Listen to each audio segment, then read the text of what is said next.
Hey, welcome to this week's episode of Radio Free 501c, the podcast of Rogue Tulips Consulting. I'm your host, Cecilia Sepp. My guest this week is Dean West of Association Laboratory. He created the leading environmental study, Looking Forward Impact, and we're going to be talking about the 2023 edition. Welcome to episode 185. Hey everybody, it's Monday, February 27th. Yes, that's right. The end of February already, folks. 2/3 of the way through the first quarter. Are you getting nervous? Well, don't worry, because today we're going to be talking about a lot of data that's going to help you make better decisions going forward the rest of the year. Welcome to Radio Free 501c. I'm your host, Cecilia Sepp. I'm the principal and founder of Rogue Tulips Consulting, and I am really excited to welcome back my longtime friend and colleague, Dean West, who's the president and founder of Association Laboratory. And we are talking about year 12. That's right, 12 years, folks, of looking forward. This year, it's looking forward 2023. Dean's here to share all these insights that he's gathered from our colleagues across the nonprofit community. Welcome back, Dean. Would you like to say hello and tell us a little about yourself? Happy to. Always good to be back, Cecilia. Really appreciate it. Great blog. Always enjoy listening to it. Association Laboratory does three things. We clearly do research and strategy consulting. The second thing we're known for, though, is we're the leading source of sector data on the association sector. We currently have 7 different sector studies on our Looking Forward dashboard, all of which you can access for free, all of which you can customize to your needs. Do you want it by state? Do you want it by professional society? And, we're looking at more than a dozen years of our principal study, Looking Forward Impact, which is the leading environmental scan of the association strategy environment. And it's starting to tell us some things that I think will be really helpful to people.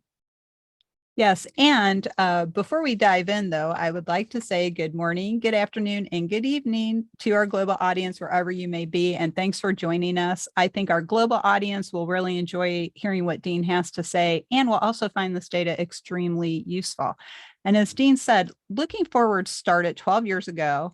I used to work with Dean at Association Laboratory, and it started out as a qualitative study where basically Dean asked a group of people a bunch of questions and wrote a report about it. It's now evolved, as he said, into probably the leading sector data that you can get because it has evolved over all of these years. And I highly recommend it, not just because I used to work there, but because it's actually wonderful data. And it has grown over the years. And I just, okay, yes. Do I want you to hire me, folks? Of course I do. But if you hire Association Laboratory, that's good too, because I know the quality of their work. I get excited about what they do because they do this in-depth data that helps everybody. And as Dean said, there's no fee for this. He works with some partners to help get this information out. You can also take a lot of education at Association Laboratory as you can through Rogue Tulips Consulting. So just want to kind of give that plug in there for some good people doing some good work. Now, let's talk about the topic though, Dean. So Sure. Looking forward, we're always looking forward. The top 5 impacts that respondents have shared affecting their association's members are qualified staff, data security, regulatory impacts, employee costs, and creating attractive career paths for their employees. And what's interesting is 53% of the respondents were from professional organizations, societies, and 33% were trade associations. So I could ask you about 87 questions just about these 5 things, but what have you seen over the years? So do you see in 2023 a really different impact list from the first year of Looking Forward? No is the short response. In our very first study a dozen years ago, the number one cited issue was identifying, recruiting, and retaining a qualified workforce. In fact, the percentage of respondents who've identified that since we began the quantitative study a dozen years ago has increased 100%. I think total response is somewhere around 86% of respondents cited as the number one concern, and it's been the number one concern every year except one. 2 years ago when the COVID-19 pandemic was number one and workforce was number 2. And so we're starting to get come to the conclusion that the Looking Forward Impact study doesn't so much tell us what's going to happen, it's telling us what's already happened and starting to assess whether or not associations have made any progress in adapting to what is a very dynamic and changing world. Well, and could it also be, though, that it is the role of associations to focus on these areas? I can make the case, yes. I think workforce, for example, is a missed opportunity. And we have known it's been an issue for a dozen years. And too many associations, I think, took a tactical approach to it, like a job board, for example. Over the last year or so, we've had clients come to us and ask for what's effectively a workforce strategic plan. What is the role of the association at creating a funnel and sustaining a funnel of people qualified to support members or support members themselves for professional societies over time? And they've started to look at it much more strategically and much more holistically, as opposed to how do we set up a job board, or how do we, send an orientation packet to a company member, some equivalent things. But it's been a challenge facing industries and professions for a long time. And I think it got accelerated by the COVID-19 pandemic, not created by it. Yeah, that's a really interesting point, because I know we're still feeling the after effects across the board in our society. And I know societies across the world are seeing this too, with staffing issues, finding qualified people. So do you find that the trade associations rate this as more serious to them, something that's of more concern versus a professional society? Yes, is the short response. We find the workforce hits trade associations first because their members are trying to find workers. And the implications of the search for workers, and the worker could be a surgeon, the worker could be a receptionist. The search for workers then impacts professional societies. So, for example, we know that companies, based on our research, we know that companies are struggling with workforce. Well, if I can't find someone that is fully qualified, what I do is seek out someone who is sufficiently qualified. And so what that produces on the professional society is competition between professions. And an example I've often used is, historically, you would use an actuary to validate a risk model at an insurance company. Well, validating that model is math, and there are other people who can do math. So if I can't get sufficient actuaries to do that work, I hire a data scientist to do it, and then have an actuary certify it. It's similar to a role of a professional engineer. And what we're seeing out of the data is the increase in competition between professions. And that is the result of that workforce challenge. Because if I'm a hospital, if I manufacture commercial explosives, whatever it is, I don't stop because I can't find people. I find workarounds. And the workarounds are casting a wider net, using technology to do it. Think working virtually from a different state. And I seek out people who can get me close, but not all the way. And that's putting professions in conflict that historically have not been. So that's a really interesting take on that. I have not even considered that. I do know, obviously, people are competing for nurses, they're competing for trauma surgeons, competing for people to mow their lawn. I know in Sure. my neighborhood, that's a big deal, but I had not even thought about that competition between professions, finding people with skills that can be transferred. And I think maybe that's an evolution in the employment world, is the evolution of transferable skills, as opposed to you only know how to do this one thing. So I think that's interesting. That kind of brings me to, you and I were having a separate conversation outside of this episode, of course, about Chat GPT and how that can be a very useful tool. Sure. So do you think in the future you're going to start integrating questions about Chat GPT and how technology might be replacing employees? So we have, over the last several years, tested the influence of AI. And the trouble is, AI has become a popular catchphrase for a wide variety of applications and tools. And so AI in a healthcare setting may be different than AI in a manufacturing setting, as an example. So broadly speaking, we've gotten away from testing AI as a distinct attribute. It's more the implications of some of these activities. And I think you're going to see a growing, I think respondents will start to see the growing impact of technological tools, and I think you're going to see it for a couple of reasons. One is, one of the most substantial issues impacting associations is what I call the elimination of boundaries. And so technological interconnectedness that is created by the Internet of Everything, it means your phone can talk to your car, you can talk to your house, all these different things, you can talk to each other. And as a result, historical boundaries between information, between money, and between competencies frankly no longer exist. So I have a small consulting firm. We have people in 3 states. That's a non-issue to us. I can heat my house from a hotel in a different continent. I can change money. Many associations are designed around boundaries. You're the Indiana state something or other, or the American something or other. A lot of those boundaries have now been effectively eliminated, which not only gives you increased challenges, because it means anybody from outside that boundary can now enter your historical turf, so to speak, but it means you have opportunities other places as well. And so from a workforce standpoint, to go back to our example, if I'm a company, I suddenly have a much broader area within which I can theoretically source workers. But if I'm a worker, I can theoretically work for any company within a reasonable, within the US as an example, within a reasonable time frame constriction. So when you start to add in the competitive aspect of that, you start to see the profession. Suddenly, you're not just competing with engineers in Chicago, you're competing with engineers anywhere if you want to get a job. And how associations support companies who have these new opportunities, as well as the challenges the elimination of boundaries creates, and how they support the professionals on the professional society who have to be active within this, I think is going to be a challenge that is going to be interesting to see how associations adapt to it.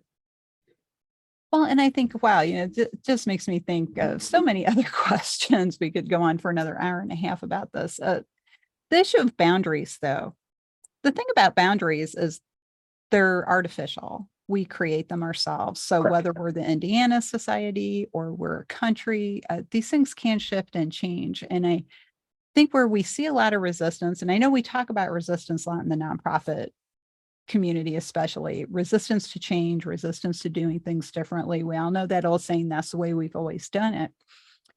But it's my opinion, and I'd love to hear your thoughts on this, that if the nonprofit profession itself doesn't really start thinking differently, and I have been talking to a lot of people, the last 8 months or so, and everybody's fearful we're slipping back into the old habits pre-pandemic. The pandemic really shook us up and showed us that things don't have to be the way we think they have to be.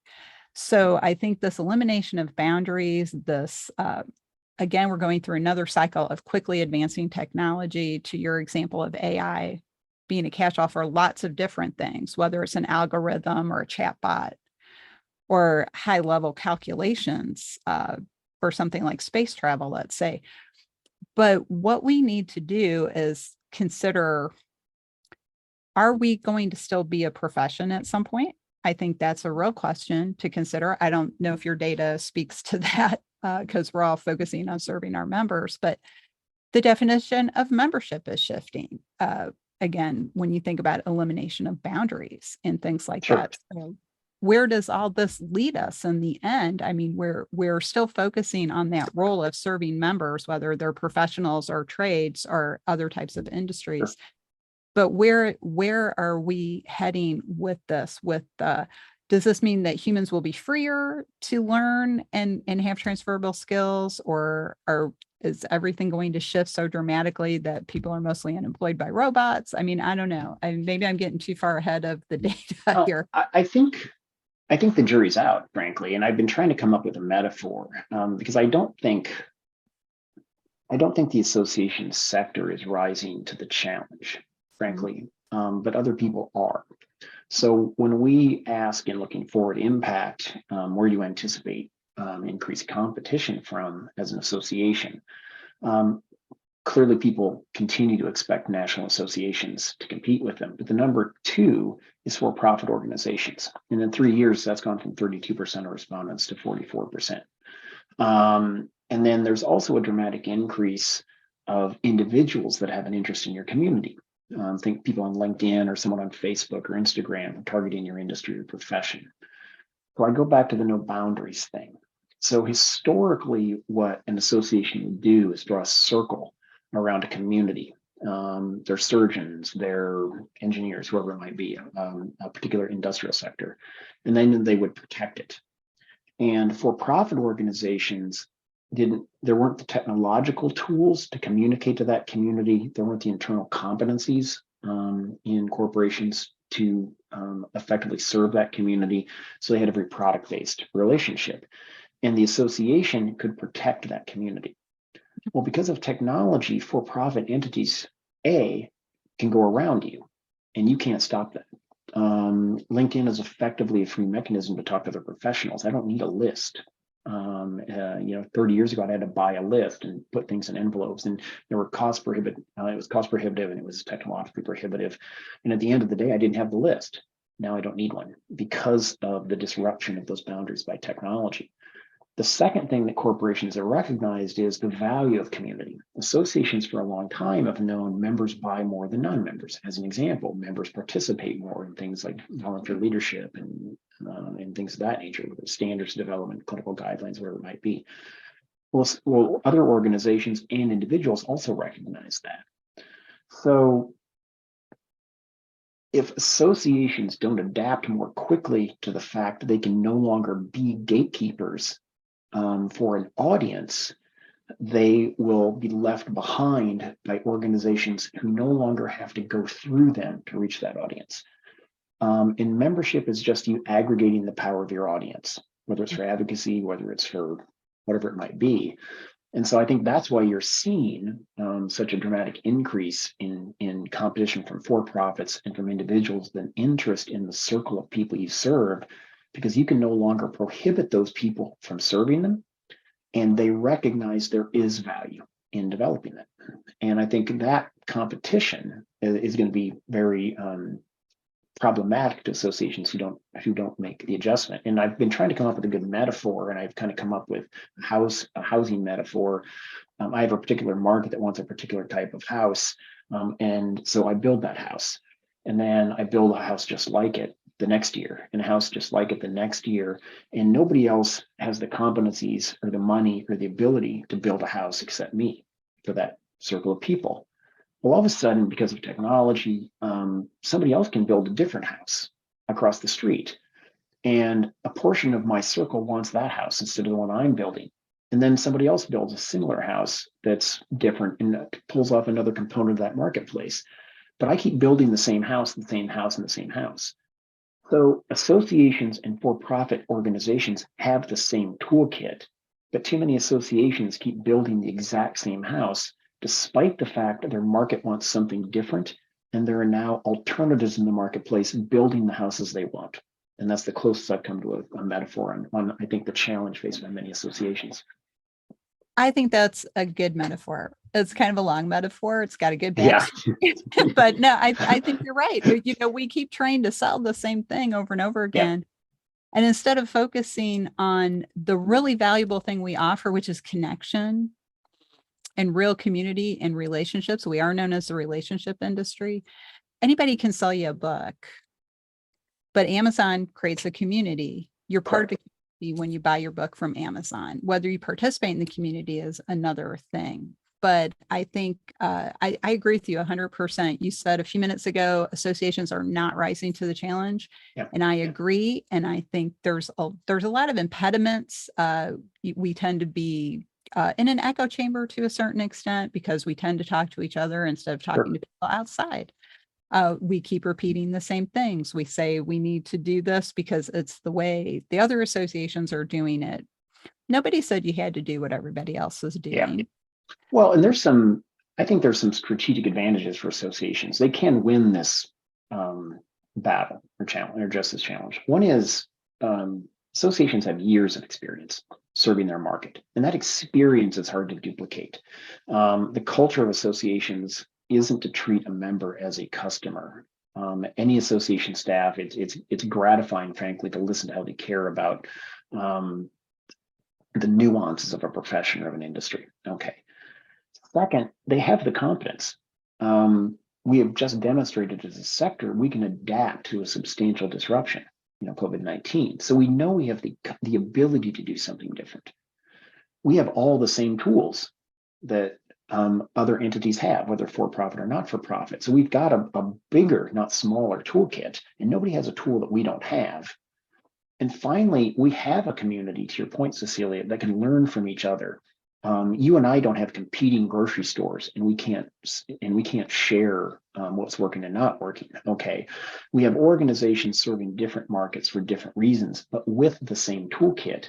So a healthcare association, a professional or an engineering association, and a legal association can compare what's working and not working on things such as membership or meetings or things. So we have an ability to share across the sector that competitors within another arena would not be allowed to do. The question is whether we can take advantage of those assets to win. Well, and I think that, we could go on for another hour at least on this topic, because it's going to lead us down these other roads. And bringing it back to our original topic of the data that you continue to collect for the community, on behalf of the community, thank you, because we all benefit from that. But the data is what can drive us into a new direction, and the data is what gives us context. We need to put that data in context for ourselves, but the data also provides a starting point for building that context. So I can't believe we're near the end of our episode already. So as you know, you've been on before. I like to ask my guest, what's the one thought you would like people to take away today? And how can they get in touch with you if they'd like to follow up? Sure. You can access the data at associationlaboratory.com, and you're looking for the Looking Forward dashboard. And again, we have 7 different sector studies currently up there. Looking Forward Impact is the leading environmental scan of the association sector. It examines across 6 domains the issues impacting members and the challenges that creates for associations. The second study, Looking Forward Solutions, assesses over 130 association strategies identified by association leaders who say they're important. And then we have the 2 leading DEI studies in the sector. We've done 2 studies in 18 months on the state and status of DEI in the association sector. I go back to this, you have to register, but it's free. You can customize it, you can download it. And to your point on interpretation, Cecilia, where most of our clients and participants use this data is to begin the conversation with their staff teams and their volunteer leaders to talk about the world is changing, and we design ourselves to be successful at some future state, not today. And so they use this data to begin bringing the lines in with their volunteer leadership and staff team on saying, what's our future going to look like? We know we're going to face an arena with diminished technological barriers. So what does that mean for us? And how do we adapt to it, as an example? And then finally, of course, at Association Laboratory, we do custom research, but we also organize leadership events to help you kind of guide that conversation. We just did one in healthcare 2 weeks ago, and happy to tell people or give them guidance on how best to use the information to help that decision making internally.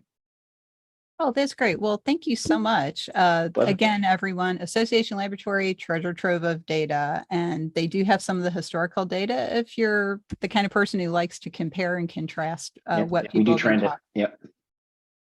So, well, we have to go rogue for now. Another great conversation with my friend Dean West from Association Laboratory. Check out Association Laboratory at associationlaboratory.com. To learn more about them. So, and then you're probably wondering, well, gee, Cecilia, is this an advertisement for Association Laboratory? No, it's not, but he's just a fun person to talk to and did a lot of good work. So, but if you'd like to learn what Rogue Tulips Consulting could do for you and help your organization bloom outside the box, check out our website, roguetulips.com. If you are a current CAE or a CAE candidate, or you're just a curious sort like myself and would like to take some webinars or courses, check out our education program, the 501c League. It has its own website, the 501cleague.net. So thanks everyone for joining us. Don't forget to subscribe so you don't miss any more exciting episodes of Radio Free 501c. And on behalf of Dean and myself, thanks for joining us, and we'll be back with another episode next week. Bye.